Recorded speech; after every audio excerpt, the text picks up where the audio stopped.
Bethany Scott here, and welcome to my channel. I am a little bit late in posting this because I'm a little bit late in filming it, but I still wanted to share the box of the month from Simon Says Stamp.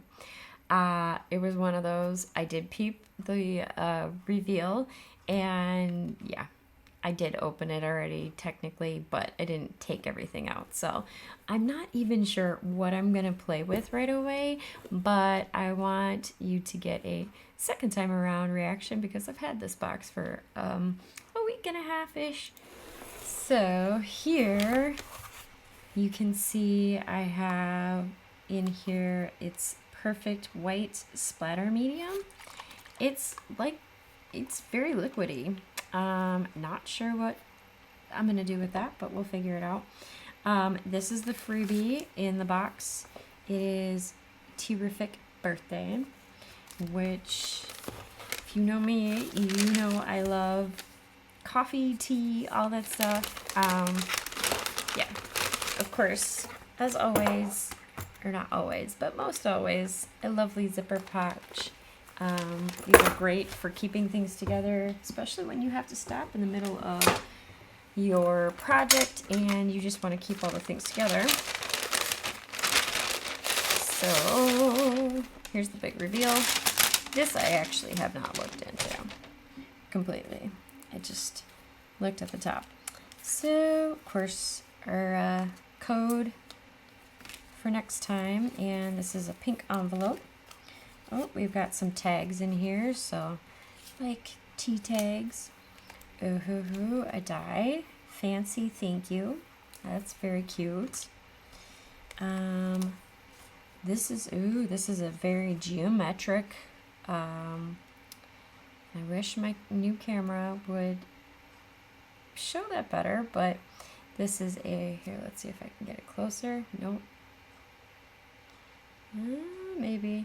But it's a geometric embossing folder and lots of coffee and tea inspired paper. Yes. So it looks like they just gave me a chunk because the binding is still there. It just gave me a chunk of paper. And this is kind of just a whatever they rip off. That's what I get. And lucky me, most of it's all coffee. I don't think I see any tea, actually. They must know my obsession. More tags. And then I thought the stamp set was very cute. This is the Best Teas, which I have a bestie that I like to call Bestie. I'm glad we're besties. How you been? You're my cup of tea. All the perks on your birthday. Just a really cute, fun, whimsical coffee and tea stamp set. And yeah. I don't know what to play with first, honestly. Who knows? Who knows? And then a pink card base. Some gold shimmer foil. Well, it's pewter gold. Yeah. And then some ideas. There's also gray cardstock, green cardstock, and what looks to be a white, plain white. Solar white, yep, 110 pound Nina Solar White. I know my cardstock because that's what my card bases are made out of. So, honestly, this is difficult. I'm not even sure. I better hide these the little treat for my children because I have a feeling it'll be gone in a minute. Anyways, I think see the examples, use a lot of You're My Cup of Tea. I think I'm going to find myself a couple of mix and match papers. And I think that's where we're going to start. I do actually like boba tea. So technically this one is tea. I don't drink it all that often, but I think this one is so cute. Little tiny coffee cups. And of course I love a good floral. Oh man. We could do a masculine coffee one. this is just a fun one. This is difficult, I'm not gonna lie, because so many things are really cute, but nothing is like super jumping out at me where I'm like, oh, I have to do that one. You know, we're gonna experiment, because why not? All right, so I actually like both of these patterns, and I think we're going to use both of these patterns in a little different way, which means now I gotta pull things out. So I'm gonna be right back after I've pulled some things out, and we will just dive in and see how quickly I can make a card. All right, so what I've decided is I'm gonna do a little geometric play on things. So first I'm going to go ahead and cut down the paper that I want. I want actually both sides of this. So we're gonna do a little scrappy reuse type of thing where we're just gonna use the one sheet and hope I don't mess this up. I have this great idea in my head and I think I can pull it off, but you never know. So I have cut it down to the A2 size card base. So 4 1/4 on this side by 5 1/2. So that's how we'll start off. And then what I have is my card base here, so I can at least visualize. Okay, yep, everything looks great. Now what I want to do is I have these rectangle die set. It's a nestable one, and I'm going to, so this will be my frame, and then I'll go 2 steps down, and this will be the double frame. So we're basically going to try to line these up as best as possible and hope it works out. So I am going to grab a little piece of mint tape here and take my glasses off so I can verify that this is as close to centered as I can muster. If I'm a little off, I'm not going to beat myself up, but I'm gonna try my best. All right, so that looks pretty good, and we're gonna make a lot of noise and run it through the die cutting machine. Next, and my sandwich got wonky. So I'm not mad about it because I had a thought that this may potentially happen, which also means now we're gonna pivot just a smidge. So it's not fully terrible wonky, but it's a little off-centered. I must have done a little, I don't know, wiggled more than I thought I did. But there's redemption. I'm gonna just do a hair wonkiness in this direction then. And it's just gonna be ever so slight that if you weren't looking for it, you wouldn't notice it. So we're gonna be less asymmetrical and more geometric then in this choice. So it's okay. It's not super wonky. It's thinner on this side, thicker on that side, narrow on that side, wider that side. So we are building ourselves a lovely frame of fun. All right. And that is a risk you take when you are building frames without a frame builder. You can buy pre-made frame builders and it would probably work out much better. But now my idea, because it's pivoting a little bit, now this one frame will become, you know, obviously edge to edge, and then the other frame will be just a little off kilter, like this. So if you can see it, we're gonna just play on that geometric oopsies and go, meh, we're gonna embrace it. So next, I'm gonna build a scene in the middle. We're being a little bit more outside the box than usual, which is part of my whole, I like to do a lot of mixed media. So this is kind of that translation with some clean and simple lines along the way, of course. So now I'm going to be really, really brave, and I'm going to pick stamps that will go directly on the white card base. I think we're going to put Glad We're Besties. I feel like that's appropriate. So what I'm going to do is I'm going to line it up not on the Misty. Get some of those oils off. And I'm going to line it up according to the frame. And which one do I want? I think these wonky teacups are my favorites. Okay. Yeah. I think they fill the space nicely, and I don't feel like I have to add something extra. If I did, I did, but I don't feel like it's missing anything if I don't.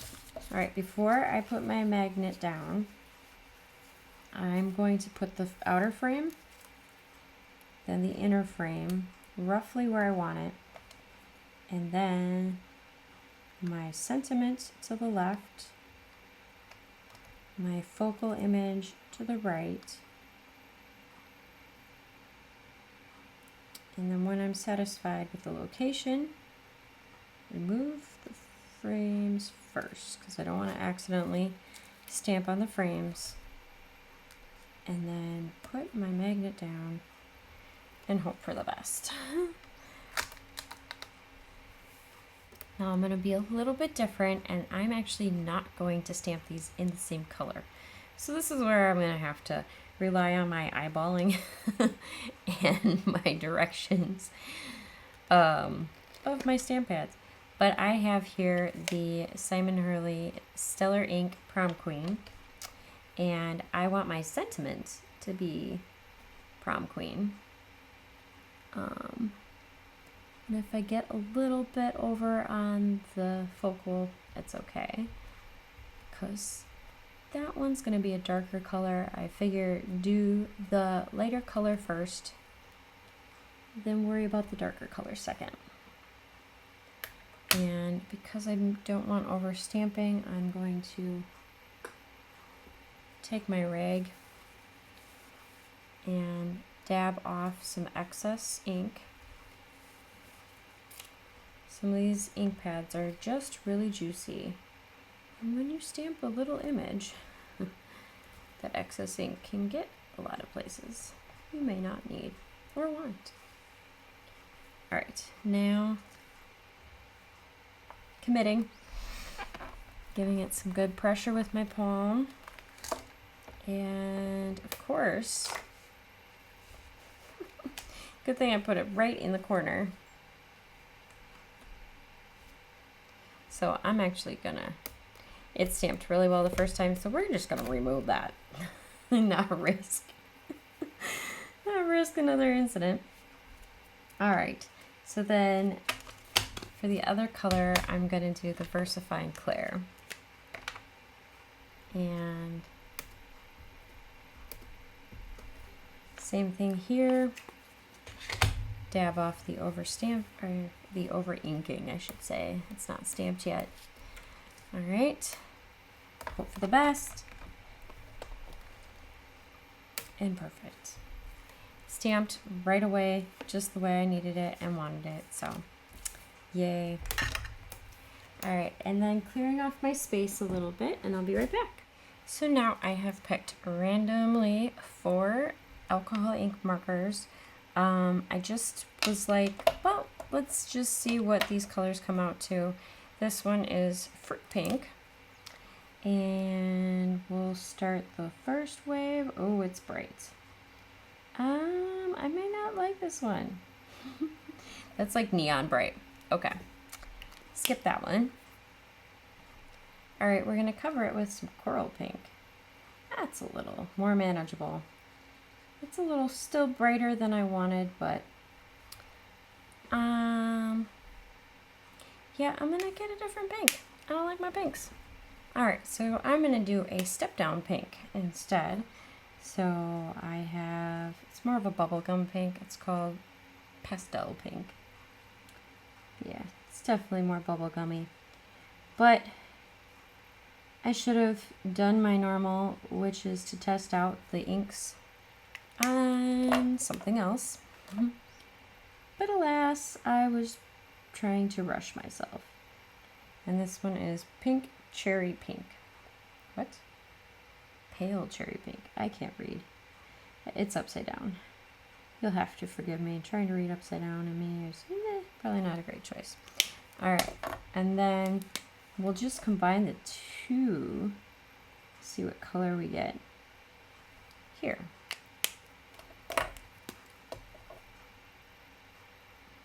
Just another variation of pink by combining those two. And then I think we'll take the bubblegum pink, and that's going to be the handle. All right, now we've got a tan and blue. So this tan, I did not test these, I'm sorry. But this is just going to be touches of tan. I tried to match the colors from the caps, but can't always do that. Hopefully I like this blue. We're gonna just test it out in the corner. Oh, it's a perfect blue. Okay. Delightful. Still going to just do it gently and lightly though. I don't want it to be super saturated. You know how a glossy teacup kind of has that sheen where some, if you take a picture of it, some of the colors aren't super saturated. It's kind of what I'm going for. Just not a thorough deep press of color. All right, and I'm going to do the handle first on this one just to make sure I like this blue. It's a little deeper. Oh, but it's perfect. Okay, so this one I'm just going to do full coverage.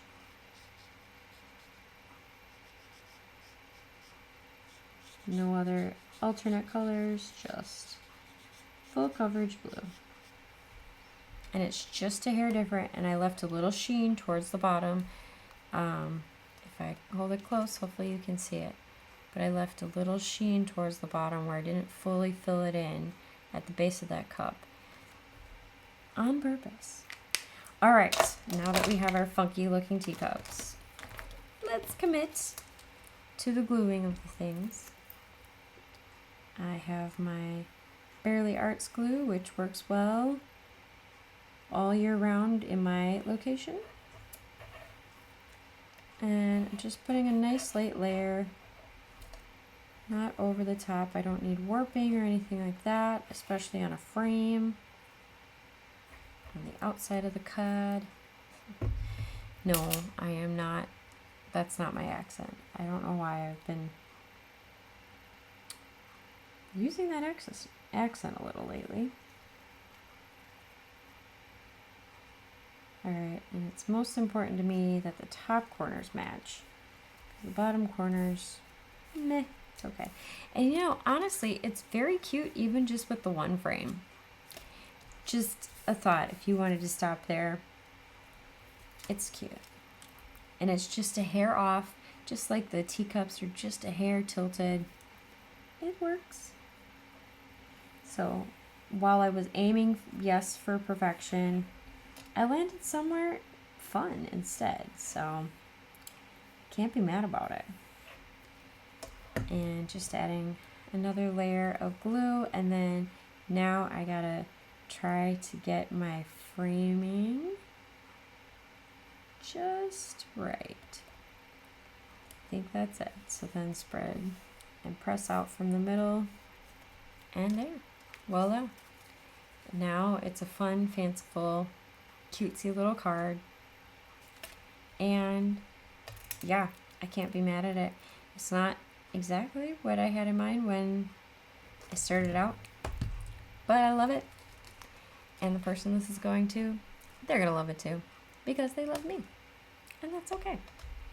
Thank you all for joining me in the crafty fun. And yes, we will be announcing the winners soon for the giveaway for the 4 years on YouTube celebration. And I have the packages right there in that cubby, ready to go and get shipped to the 4 winners. All you have to do is make sure you look out for the announcement. Most likely it'll be a short, but I may do a live if I can manage it. If I can't manage it though, it'll be in a short. So you have to make sure that you are watching this channel to make sure you don't miss the announcement, because I do not trust the chasing of people right now. I have enough to chase, like my own coworkers, to give me information that I need to do my job properly, and my children to listen to me. And other people in this house to chase around and try to get all of the things done. Be super mom and all that stuff. But I so appreciate you all. I love continuing the celebration.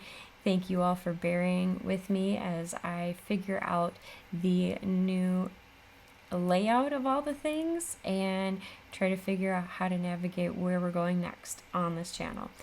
I am so appreciative of you all, and I thank you for every like, share, and subscribe.